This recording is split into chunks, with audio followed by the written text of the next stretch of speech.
Hey hi guys, நாம் இன்னைக்கு யாலி கேபிக்கினியோட episode 52 பார்க்க போறோம். இன்டர்வியூ முடிஞ்சதுமே இந்த காட்டுப்பூச்சி ரொம்ப கோவப்படுறான். நீ எப்படி என்னை பத்தி இப்படி சொல்லலாம் அப்படின்னு சொல்லி அவன் கோவப்படும் போது, ஏன் நான் சொன்னதெல்லாம் பொய்யா, நான் நடக்காத எதையும் சொல்லலையேன்னு சொல்லி அவ சொல்லுவா. அங்க இருக்கிற எல்லாரும் அவனை தடுத்து நிறுத்தி இதுக்கு மேல ஏதாவது பிரச்சனை பண்ணா போலீஸை கூப்பிட்டுருவோன்னு சொல்லி மிரட்டி அவனை அங்கிருந்து அனுப்புறாங்க. அதே போல ஃபெரித்தையும் தனியா கூப்பிடுவாங்க. பட் அவன் அங்க இருக்கிற எல்லாரையும் அடிச்சு அங்க இருக்க எல்லாத்தையும் உடைச்சு போட்டு அவட்ட பயங்கரமா சண்டை போடுறான். உனக்கு எங்க இருந்து இவ்வளோ வெறுப்பு வந்தது? என்ன அவ்வளோ காதலிச்சிருந்த அப்படின்னா கண்டிப்பா உனக்கு என் மேல இவ்வளோ வெறுப்பு வந்திருக்காது. அப்ப நீ என்னை ஏமாத்திட்டு தான் இருந்திருக்க இவ்வளோ நாள். உனக்காக நான் எத்தனை இழந்திருக்கேன், நான் எவ்வளவு தூரம் போராடி இருக்கேன். என் அண்ணனே இல்ல, அது அவன் இறந்ததே நமக்காகத்தான். ஆனா நீ எவ்வளோ பெரிய போய் இப்படி பழிவாங்க எத்தனை நாளா நீ காத்துட்டு இருந்த அப்படின்னு சொல்லி பயங்கரமா திட்டிட்டு இதுக்கு மேல உனக்கும் எனக்கும் எதுவுமே இல்லை அப்படின்ட்டு அழுதுட்டே வெளியே வரான். அவனோட கன்சர்ன் முழுக்க முழுக்க தாத்தா மேலதான். அவரோட வயசு என்னாச்சு, அவர் இன்னும் எவ்வளவு நாள் வாழ போறாரு, இதை கேட்டு அவருக்கு ஏதாவதுன்னா அதுக்கு முழுக்க முழுக்க நீ மட்டும்தான் பொறுப்பு. தாத்தாக்கு என்ன ஆக போதோ அப்படிங்கிற பயத்துலதான் அவன் அங்கிருந்து போறான். சுனா தனியா வந்து பயங்கரமா அழுகுறா. இருக்கிற இடத்துல சேரன் பெரிய அப்பா வச்சு விட்டா, இனி போறக்கும் இடம் இல்ல, இவ நீ என்ன ஆவா, இவளையும் வீட்டு விட்டு துரத்திடுவாங்களோங்கிற பயம் அவளுக்கு இருக்கு. பயங்கரமா அழுகுறா.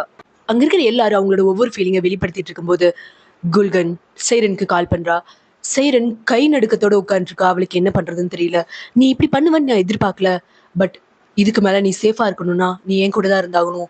பரவாயில்ல, நீ என் கூட இருந்துக்கோ வா அப்படின்னு சொல்லி இவ கூப்பிடுறா. தேஷ்முக்கு பயங்கர சந்தோஷமா இருக்கு. இந்த சந்தோஷத்தை செலிப்ரேட் பண்றதுக்காக அந்த வேலைக்காரிட்ட, ஏமா இதை போட்டு எடுத்துட்டு வா அப்படிமா.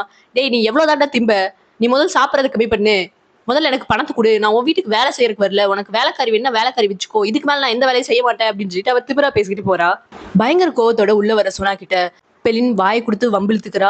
நான் இந்த வீட்டோட மகாராணி மாதிரி, ஏன்னா இந்த வீட்டோட வாரிசை சுமந்துட்டு இருக்கேன். உனக்கு கோர்கன்கிற பேர் கூட உன் பேருக்கு பின்னாடி வரல, அந்த லெவல் தான் நீ இங்க இருக்க.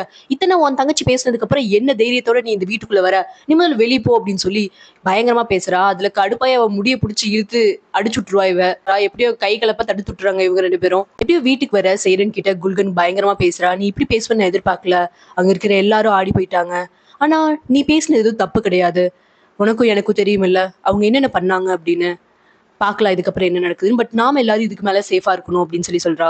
காட்டுப்பூச்சி மனசுடைஞ்சு போயிட்டான். இதுக்கு மேல என் ரெண்டு பொண்ணும் எனக்கு சப்போர்ட் பண்ண போறது இல்ல, நம்ம இங்கிருந்து போயிடலாம் அப்படின்னு சொல்லி பேசுறப்போ ஷேஷ்முக் கால் பண்ணி, நீங்க எதுக்காகவும் கவலைப்பட வேண்டாம், கார்கன் ஃபேமிலினால உங்களை எதுவும் பண்ண முடியாது, நான் இனிமேல் உங்களுக்கு அடைக்கலம் தரேன், நீங்க என்கிட்ட வாங்க அப்படின்னு சொல்லி சொல்றான். வீட்டுக்கு வர ஃபெரித் நேரா போய் பாக்குறது தாத்தாவை தான். தாத்தா ரொம்பவே மனசுடைஞ்சு போய் உட்காந்துருக்காரு.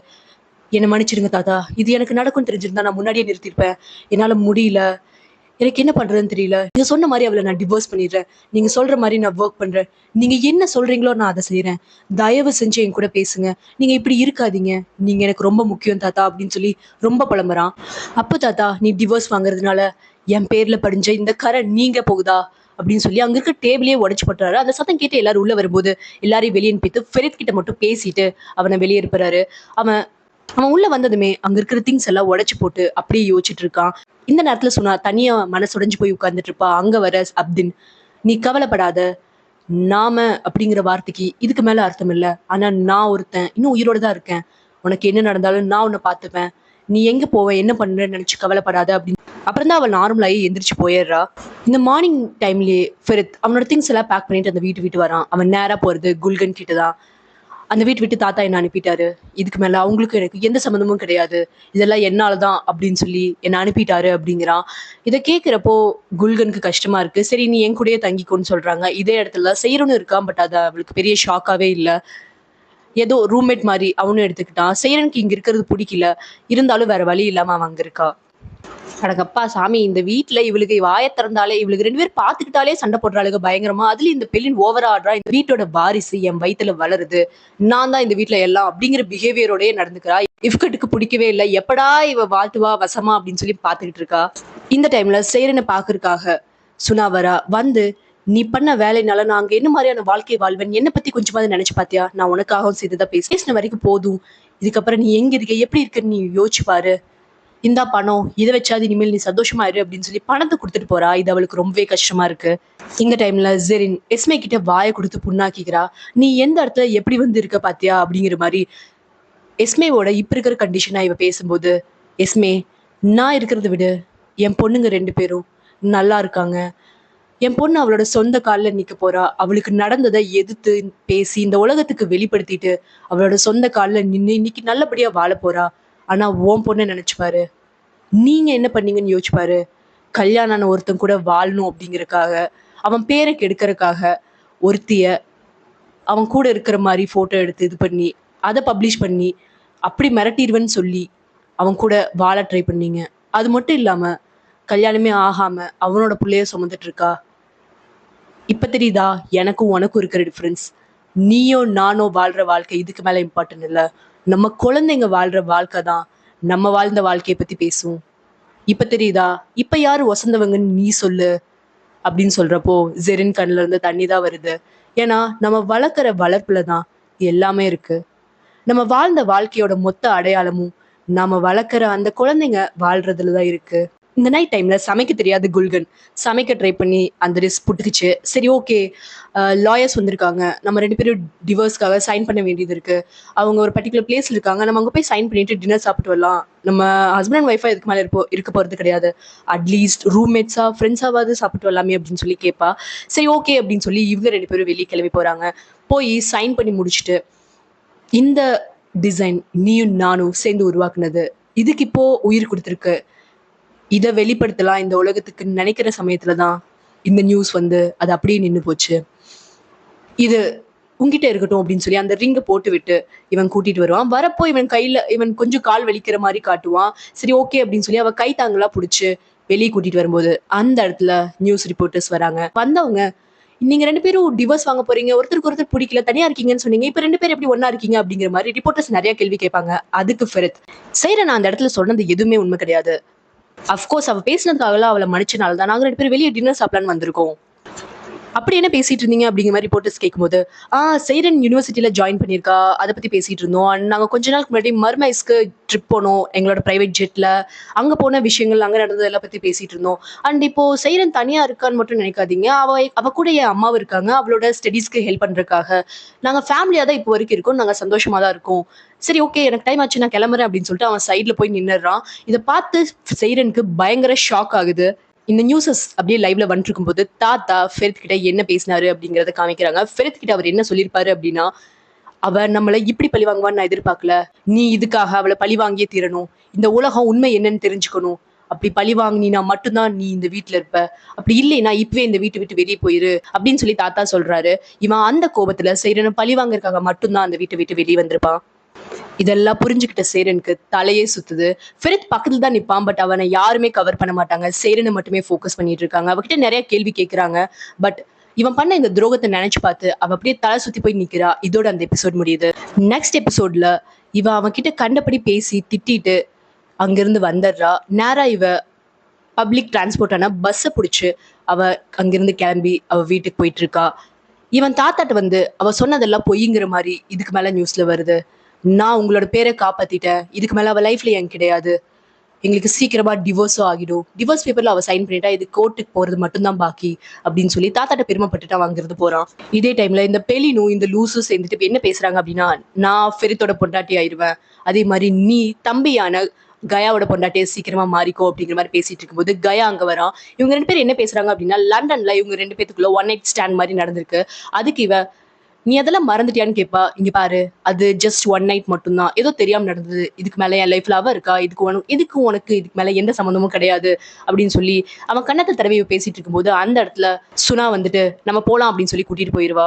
அவட்ட என்ன நீ இப்படி பேசிட்டு இருக்க அப்படிங்கிற மாதிரி பேசி ரூம்குள்ள 2 பேத்துக்கும் சண்டை வருது. இப்படி அந்த நைட் முடிஞ்சு காலையில விடிய ஃபெரித் அவன் எப்பவும் போல ஆஃபீஸ் கிளம்பி போறான். மார்னிங் டைம்ல சேரன் வந்து பாக்குற இந்த காட்டுப்பூச்சி உங்க அம்மாக்கு உடம்பு சரியில்லை, ஹாஸ்பிட்டல் போகணும் வான்னு சொல்லி கூட்டிட்டு போறான். இந்த மார்னிங் டைம்ல இஃப்கட்டோட ஃப்ரெண்டுன்னு சொல்லி ஒருத்தி வருவா. அவ ஆக்சுவலா மந்திரம் தெரிஞ்சு ஃபியூச்சர் தெரிஞ்சு ஒரு ஜோஷிகாரி அந்த மாதிரி. இவ வந்து வீட்டுக்குள்ள சில மந்திரங்கள் ஓதி நிறைய நெகட்டிவ் எனர்ஜி இருந்துச்சு, அதெல்லாம் நான் இது பண்ணிட்டேன் அப்படின்னு சொல்லி சொல்றா. இப்படி இவங்க எல்லாம் உட்காந்து பேசிட்டு இருக்கிறப்போ அந்த இடத்துக்கு உங்களை பார்க்க ஒரு லேடி வெளியே நின்று இருக்காங்க அப்படின்னு சொல்லி சொல்லுவாங்க. அவளை போய் பார்க்கலான்னு சொல்லி இவ எந்திரிச்சு போயிருவா. பார்த்தா இந்த வேலைக்கார லேடி தான். இது என்ன சொல்லுது அப்படின்னா, நீ எனக்கு பணம் கொடுக்கல, உன் வீட்லயே எனக்கு பணம் கொடுக்கல, நான் கோர்கன் ஃபேமிலி கிட்ட வாங்கிக்கலான்னு வந்தேன் அப்படிங்கிற மாதிரி சொல்றா. இங்க பாரு, உனக்கு எவ்வளவு வேணுமோ நான் தரேன், இப்பதான் எல்லாம் சரியா போயிட்டு இருக்கு, நீ எதை கெடுத்து விட்டுறாத அப்படின்னு பேசிட்டு இருக்கும்போது உங்களை இஃப்கட் உள்ள கூப்பிட்டாங்க, வாங்கன்னு சொல்லி கூப்பிடுறாங்க. ப்ளீஸ் எதுவும் பேசாதன்னு சொல்லி எவ்வளோ கெஞ்சுவா. பட் அவளை தள்ளி விட்டுட்டு இவ போய் நேரா இஃப்கட்ட பாக்குறா. இஃப்கட்ட பார்த்து பேசிட்டு இருக்கும்போது லாட்டிஃப்க்கு இவ ஃபர்ஸ்ட் வந்தவ தானே அப்படிங்கிற உண்மை தெரியுது. இதை இஃப்கட் கிட்ட சொல்றா. சரி வா நம்ம தனியா பேசலாம்னு சொல்லி இஃப்கட் அவளை கூட்டிட்டு போயிடுறா.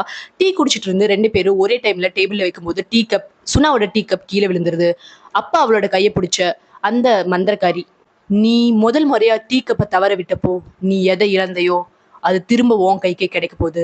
நீ முதல் ஆசைப்பட்ட விஷயம் திரும்ப உன்னை வந்து சேரும். அப்ப நீ இதுவரைக்கும் இழந்திருந்த மரியாதை அத்தனையும் எல்லாமே உனக்கு திரும்ப கிடைக்க போகுது அப்படின்னு சொல்லி இவ மீன் பண்ணிட்டு போறா. அவளுக்கு ஸ்டார்டிங்ல புரியல. அதுக்கப்புறம் தான் முதல் இவ ஆசைப்பட்டது ஃபெரித் மேல. அந்த டீ கப் தவறுனால மட்டும்தான் அவ கையை விட்டு ஃபெரித் போனா. இதுக்கப்புறம் ஃபெரித் உன்னோட லைஃப்ல வந்துருமா அப்படிங்கறத இவ மீன் பண்றா. இதை கேட்டு அவளுக்கு கொஞ்சம் ஷாக்கிங்கா இருக்கு. அம்மாவை பார்த்து ஹாஸ்பிட்டல் கூட்டிட்டு போற செய்றேன். அடுத்த பொண்ணை சூஸ் பண்ணி அவ கூட டைம் ஸ்பெண்ட் பண்ண ஆரம்பிக்கலாம் அப்படின்னு யோசிக்கிற ஃபெரித் இஃப்கட் எல்லா உண்மையும் தெரிஞ்சுக்கிட்டு நேரா பெலின வர சொல்றா. நீ என்ன நினைச்சிட்டு இருக்க?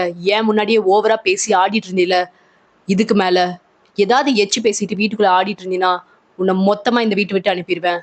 குழந்தையும் கிடையாது, ஒண்ணும் கிடையாது. ஞாபகத்தை வச்சுக்கோ.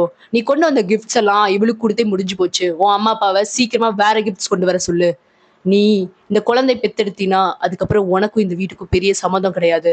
நீ இங்க இருக்கிற வரைக்கும் என் காலை நக்கிதான் பொழைக்கணும். அதனால ஞாபகத்துல வச்சுக்கோ நீ யாருங்கிறத அப்படின்னு சொல்லி மிரட்டிட்ட வாங்குறது போறா.